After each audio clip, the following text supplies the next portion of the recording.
As the unbearable heat wave continues to grip the nation, Seoul's Prime Minister stepped up to the plate to deal with the situation. Lee Nak-yon called on government bodies to explore ways to help people cope with the weather anomaly.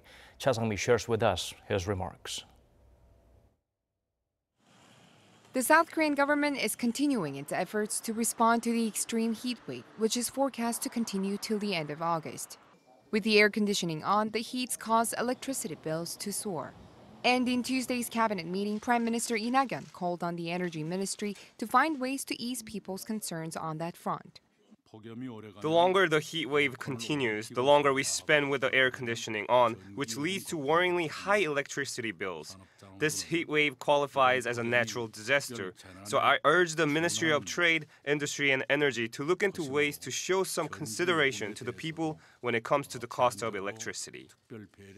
Prime Minister Lee also asked the ministry to make sure to stabilize electricity supplies this week when power demand will most likely surge at the end of vacation season. Lee said despite multiple measures the government has been taking, the heat has claimed 27 lives, and both farmers and consumers are suffering from the loss of livestock and crops.